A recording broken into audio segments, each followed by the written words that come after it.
It's Orktober! I'm going to try my hand at orc terrain for the first time. In the immortal words of Big Boss Gigagob, quote, WOG!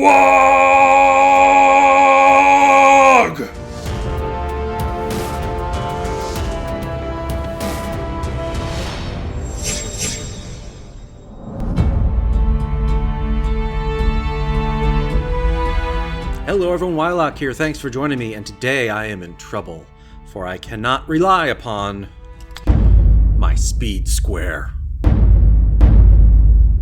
Yeah, one of my top 5 favorite tools, but highly un-orc-like, so cannot use it. Mike from Scratch Bashing, Frankie D. Crafter, and several other YouTubers do Orktober, just an orc project bringing awareness to the plight of the orc. There's a bunch of links in the video description below to their videos. And remember that our sponsor is Heroes Horde for you 3D printers out there. Excellent selection, including all True Tiles lines. I checked the size of my battle wagon to make sure that it would fit beneath the archway. I know I want this piece to be like a redoubt, like a fortress wall, and that there should be a way for vehicles to get in and out. So I kind of just blocked it out a little bit and then went about cutting up some double corrugated cardboard. Not worrying about angles here, which was kind of refreshing. And again, I want to make sure that the battle wagon can fit. It's the biggest vehicle that I have, at least. All these pieces are attached together with hot glue. That double corrugation provides a lot of area for the glue to seep into and make a very strong bond. Also, by holding it in place at an odd angle, you can help ensure that the walls aren't parallel and that they're also not perpendicular to the ground, because I want that skewed look as much as I possibly can. There, that's a horribly non-rectangular rectangle. Corners don't meet, edges don't agree, that's the goal. I even have some of these floors that are sloping. Not enough that a miniature will move, but sloping. And boy, can you move fast when you don't have to measure when you're working this way. I'm using the ruler, but it's just to be able to cut straight edges, because straight edges are important. We don't want a lot, if any, curves in this piece. There you go. Top-down view, there's not a single parallel or perpendicular thing to be found. Same with from any view. That was my goal, and I feel like I accomplished it. So this is my skeleton. This is the thing that's ready to be decorated up and made more orky. My go-to is going to be, as always, Graphics Medium Chipboard. This is the stuff you find at the back of a legal pad, but you can buy it in bulk like I do. There's links in the video description below. Cutting up some strips, and eventually I know that these are going to be metal panels, right? They're scavenged metal panels. That's what orcs do. I'm trying to cut no regular rectangles. They always have some weird skew to them. Don't be afraid to use Google image search. That's what I did. Just search orc terrain, orc with a K, so that you get 40k results. But you get ideas like this, the teeth, and a sense for the size and overlaps to aim for. Corrugated cardboard. Okay, this is a timeless classic, right? Everyone's used this for decades. You peel the paper off one side, and now you've got nice corrugated metal texture. Attaching that with hot glue, never straight, okay? A little bit crooked, and that really helps sell the look. It helps it give that distinctive orc aesthetic. I wanted a couple patches of ground. This was actually an excuse to create a post and reinforce that balcony you see. But with the ground there, I'll have a place to stack up munitions or boxes or skulls or something. I'm not sure yet what, but it's just a place that I can put some more stuff, make it a little more interesting, tell a little more of a story.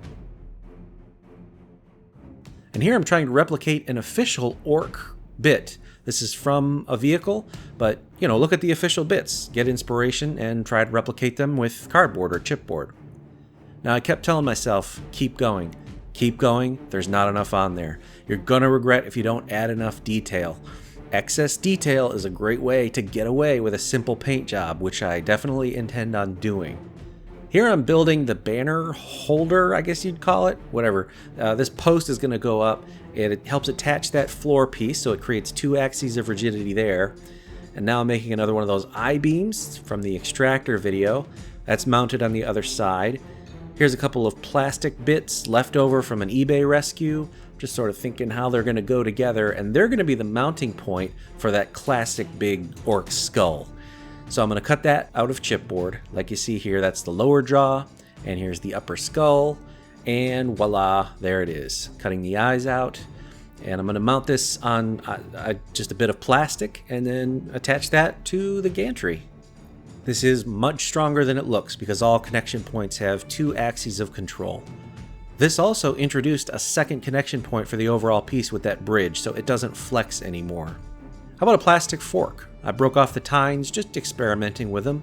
Glued a few of them on. They look okay. It's kind of orky, but I'm not going to use them anymore. I'm going to use chipboard to make spikes, but I'll leave those there as a non-repeating single point of interest. A ladder. I found some ladders in my bits, but I want to make some too. An orky ladder would be slipshod, crooked, just like this. So it's just wooden dowels and some bits of matchstick. I made a few of those and placed them logically so that anywhere on the structure could actually be accessed. This is the metal grill of a cheap speaker. It's thin, it's very sturdy, but it is metal. I tried to cut it, and with all my effort, yes, it does just barely cut. It blunted my scissors, but it did cut it. So I'm going to use this to make a bridge between 2 sections. This is a leftover bit of sprue, and with some super glue and some super glue accelerant, I could quickly put it on the edge, and this helped to reinforce the rigidity. Now it's not going to bend. Also, those leftover nubs on the sprue are mounting points for future guns or panels or whatever else I want to attach. I hadn't thought that far ahead. This is granny grating, a cross-stitching mesh, available at the sewing aisle of any crafting store or big box store. This, along with chipboard, will be a bunch of panels for all of the flooring. So here it is done. This took about 2 hours to get to this point, and I was pretty happy with how it turned out. I thought, I didn't know I was capable of producing something this chaotic. So it was pretty cool feeling. I'll turn it around, we'll get a look at the other side here. There's a mixture of leftover plastic bits and chipboard, right? Most of it is scratch built and it's chipboard, but I do occasionally mix in some of those bits. The finer detail in those is gonna help to sell it. Chipboard is also fibrous, so it takes paint very well, and it can be dry brushed. It's got a naturally slightly fuzzy texture to it, so once you put down your base coat, you can go back and lightly dry brush it. You get instant texture for free, unlike, say, styrene card or something like that. So yeah, looking good. It's very durable. It feels great. It's heavy. The next thing to do is take it outside and prime it. I don't have any black primer left, but I know I want this to have a reddish look overall, so I'll use this.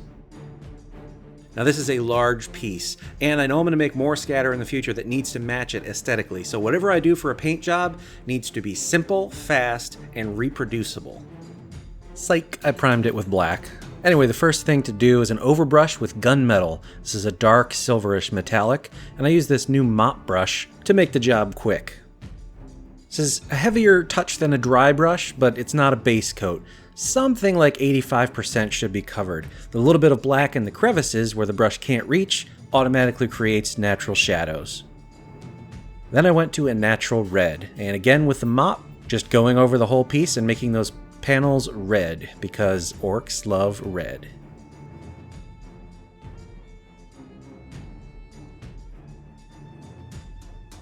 Then with a lighter metallic silver color, I restored the corrugation and some of the other features to non-red straight metal, to differentiate them, make them pop out to the eye a little more. And then in the wee hours of the morning before work, I got out my homemade wash courtesy of Midwinter Minis for the recipe, same wash I've used in recent videos, and slathered it over the entire thing. Got home from work and it was all dry, nicely yuckied up.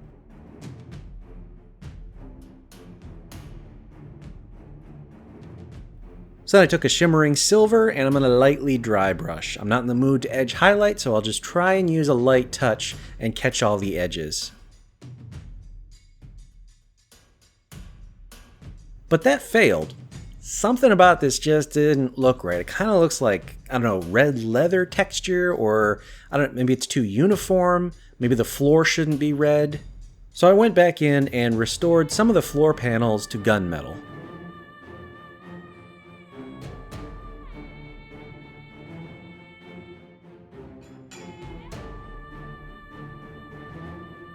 That helped a little. And now it needs some orangification, some more textures. So I've got my Vallejo Environmental Effects paints that I've fallen back on in the past. Love these, so I'm just going to mess around with them. slathering on good amounts of diesel fuel stains and the rust texture that I've harped on in the past. Rust texture is so good at making you look better than you really are. Love that stuff.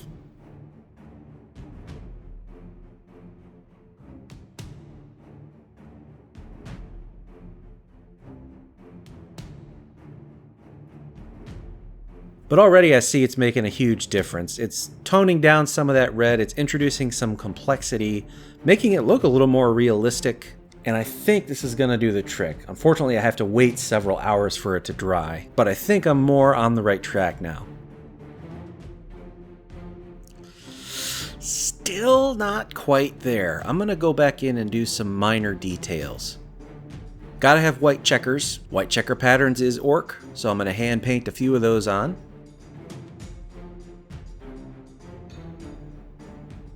Also, this door underneath, I'm going to paint a grayish color. And I think the big skull emblem up top, I'm going to paint that with a very light gray as well. And I'll throw some washes on there. Maybe an orangey brown on the rungs of this ladder, just to make it different. An off-white on these tusks. And now let's get a look at it. Well, this was certainly something new for me, but boy was it liberating. No measuring, just slapdash, move, move, move. I built the thing in like 2 hours and I painted it in another 2.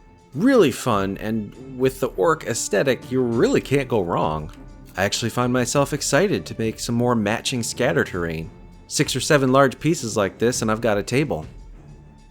Again, visit the other YouTubers who celebrate Orktober. Their videos are linked in the description below, and I thank them for bringing me into the fold this year. I don't have a whole lot more to say because I'm still kind of new to the orc culture, as it were, so I'm just going to move the camera around here and shut up for a minute.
Rockin'. And in the near future, I am going to try and get a video put out with all my orc army on parade.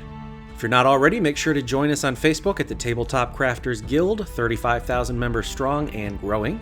Join up, post your orc creations, celebrate Orktober. I'm Wylock. See you next time. Make things and play games.